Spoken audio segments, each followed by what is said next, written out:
Rome is getting tough on tourists. On Friday, Rome's mayor presented a new law banning bad behavior around the city's popular tourist attractions. Already, police have been seen cracking down on people climbing on monuments, eating or drinking in restricted areas, and wading into Rome's famed fountains.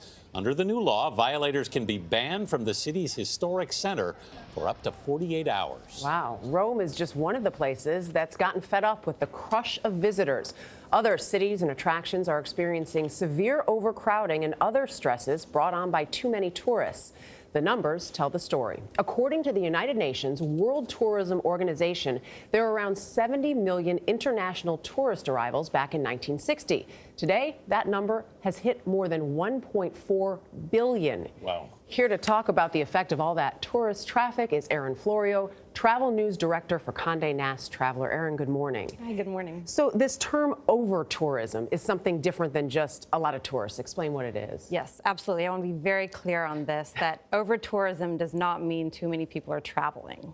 In fact, the travel industry is booming. It's such an exciting time to be traveling. But what happens, as you mentioned, there are more people than ever traveling now than in the past.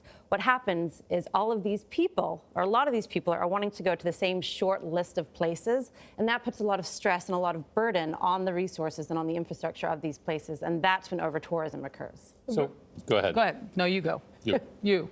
Okay. Somewhat.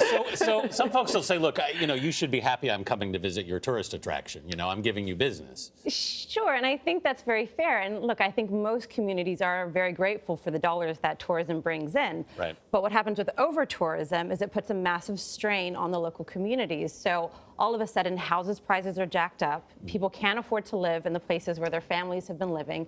Their supermarket becomes a souvenir store. It affects their day-to-day, and that's when it becomes an issue. Yeah, we've seen these places. They're, Venice, popular. Yeah. Paris, popular.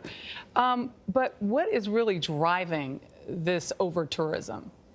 So I think it's a number of things. Like we mentioned before, there are more people than ever traveling. There's 1.4 billion people that were traveling last year, and that was a number we expected to hit in 2020, and we got there early, and it's increasing.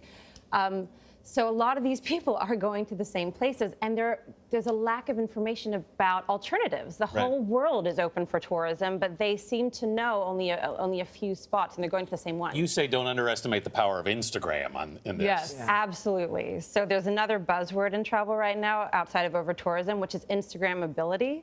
And studies have shown that about 40% of people that use Instagram travel based on what they can post. Yeah. So they're looking for that spot to post. And what's happening is they're seeing these beautiful places that are very fragile, and they're going en masse, and they're posting about them, and it's upsetting the ecosystem. I was in an 11th century cathedral in France yesterday, watching dozens of people with their cameras out the whole time they were like this. And it's such a shame as well, because they're not stopping and actually looking at where they are. They're much more concerned about getting What do you shot. do if you're one of these cities? You want the tourists, but how do you... Absolutely. So actually, Amsterdam has done a great job of managing their tourism. They get 20 million travelers a year, and they're a city of less than 1 million people, so you can understand the burden. Yeah. What the government there has done is they've started a program where if you log onto the websites and you want to, say, go to the Van Gogh Museum, one of the most popular sites in Amsterdam, they will say the wait right now is 2.5 hours. We suggest you go here instead, and they'll redirect you to places that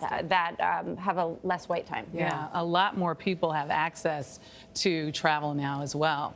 Absolutely. A lot of them from China. Erin Florio, we thank you for being here with us. Thank you.